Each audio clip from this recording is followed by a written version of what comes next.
Olá, eu sou Renos Vakis, economista sênior do Banco Mundial e seu anfitrião de Acelerando o Desenvolvimento.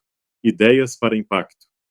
Este não é um podcast comum, é uma conversa impulsionada por IA, trazida a você pelo Instituto do Banco Mundial para o Desenvolvimento Econômico, onde desvendamos as pesquisas mais recentes com um objetivo em mente: transformar grandes ideias em impacto no mundo real. Vamos começar. Obrigado pela introdução, Renos. Bom, deixa eu começar pintando um cenário aqui. Imagina um gerente sênior de uma agência governamental, sentado em uma daquelas reuniões de rotina com a equipe. Na tela, bem na frente dele, estão os resultados de uma pesquisa anônima de clima com os funcionários. Conforme ele vai lendo os comentários, ele começa a notar uns padrões que nunca tinha visto antes, onde a comunicação estava falhando, onde a equipe se sentia alargada e onde o pessoal estava realmente penando para trabalhar. O detalhe é que essa informação sempre esteve ali. Mas, pela primeira vez, ele conseguiu enxergar a própria organização pelos olhos de quem faz a coisa acontecer. E essa história resume perfeitamente o coração da nossa conversa de hoje, que é baseada nos dados do The Government Analytics Handbook. Os governos coletam uma quantidade absurda de dados todos os dias. A grande questão é: como usar tudo isso para se tornarem mais eficientes? Sejam muito bem-vindos ao primeiro episódio da nossa nova série, baseada nos capítulos de introdução do manual. É um conceito chamado de Analytics Governamental. E olha, parece óbvio, né? Mas o manual mostra que existe um abismo enorme aí.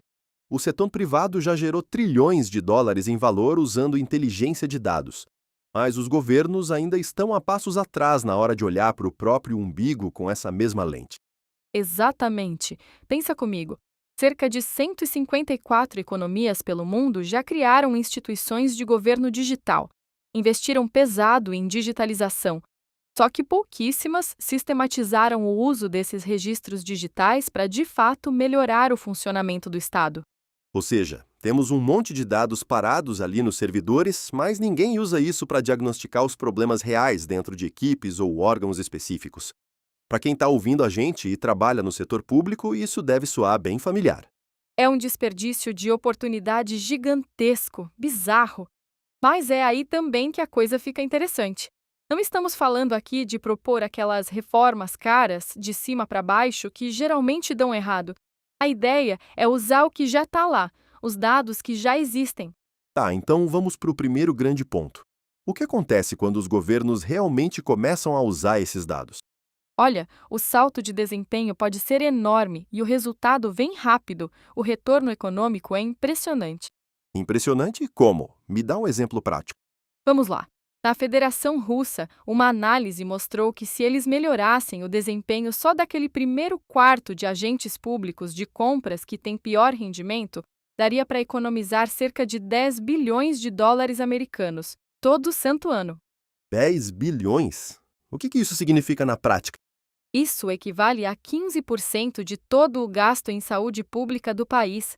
O dinheiro está ali, prontinho para ser poupado, é só gerir de forma mais inteligente.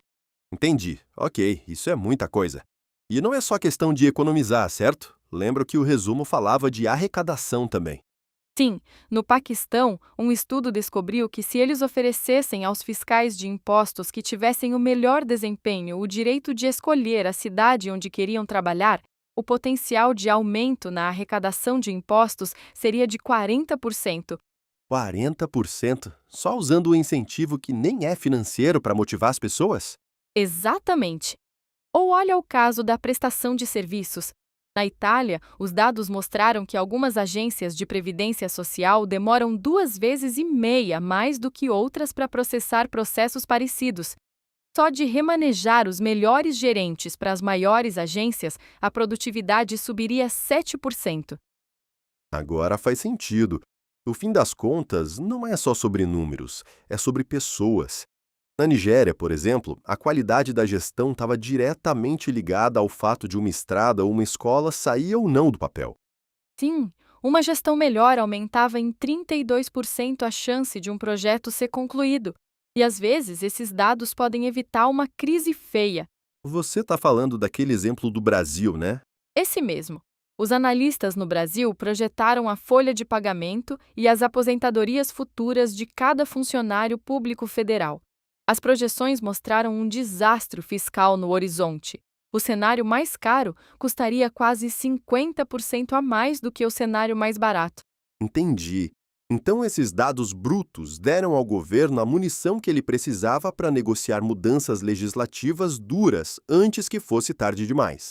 Deu a eles um mapa do futuro. A mesma coisa aconteceu na Nigéria depois que eles conseguiram 18 bilhões de dólares em perdão de dívidas. Usaram análise de dados para rastrear cada centavo, cada naira.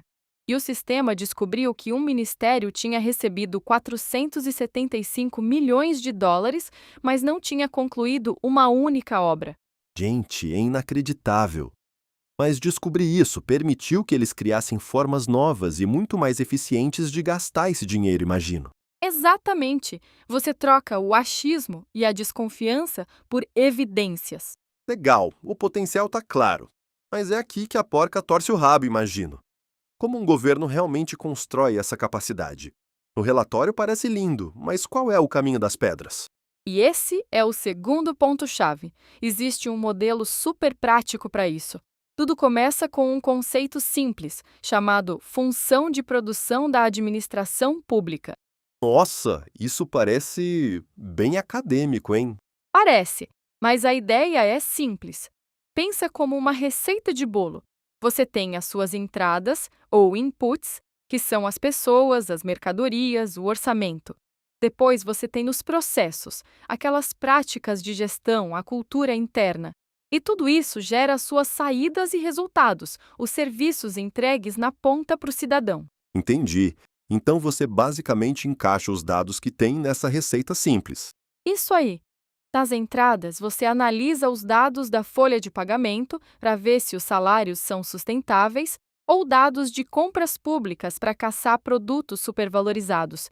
Nos processos, que são aquelas coisas que você não enxerga nos dados burocráticos, você usa pesquisas com os servidores para medir liderança e motivação. Certo, tipo na história do gerente que você contou no começo. Exatamente! E nas saídas, você usa os dados internos do sistema para ver quantos processos um funcionário analisa e usa pesquisas com a população para medir o nível de satisfação das pessoas. Tá, o modelo faz sentido. Mas quem é que faz esse trabalho acontecer? Um analista isolado numa salinha no subsolo? De jeito nenhum! Isso tem que ser uma estratégia de todo o sistema. O primeiro passo é criar unidades de análise, tanto no núcleo central do governo, para ter uma visão do todo, quanto dentro de cada ministério ou secretaria importante para personalizar a análise. E imagino que só tecnologia não resolve, são precisas as pessoas certas. Essa é a parte mais crítica. Você precisa formar um corpo de gestores públicos que saibam ler esses dados e cruzar isso com o conhecimento prático que eles têm do dia a dia. Muita gente da nossa audiência que trabalha com gestão sabe muito bem que o dado sozinho nunca conta a história inteira. Então, o foco é criar uma cultura e não apenas um painel bonitinho de dado. Uma cultura. Perfeito. E essa engrenagem precisa ser movida por metas de dados em todos os níveis, desde o governante no topo até o supervisor da menor equipe. Por fim, e isso é o mais difícil no setor público, você precisa criar um ambiente que recompense experimentações inteligentes, mesmo quando o experimento dá errado. Isso exige muita maturidade e confiança, né? Assumir a responsabilidade pelos erros que fazem parte de qualquer processo de inovação. Com certeza, mas o retorno é gigante. É sair do que um dos capítulos chama de nevoeiro burocrático do governo e ir direto para o foco. É transformar pilhas de arquivos mortos em um mapa nítido que mostra onde a gestão está acertando e, o que é tão importante quanto, onde está errando. No fim do dia, as escolhas que os governantes fazem hoje sobre o que decidem medir vão definir o que o Estado será capaz de saber e de realizar amanhã. Desenvolver essa capacidade não é um projeto para o mês que vem, é um investimento estrutural de longo prazo para entregar um Estado mais eficaz, mais eficiente e que responda melhor às necessidades de todo mundo. É com você, Renos. Obrigado por se juntar a nós. Você pode encontrar o relatório completo em nosso site. Basta seguir o link na descrição. Assine para ser o primeiro a saber sobre os próximos episódios. E antes de ir, como você planeja colocar em prática o que aprendeu? E que tópicos você gostaria que explorássemos em seguida? Gostaríamos muito de saber. Até lá, adeus.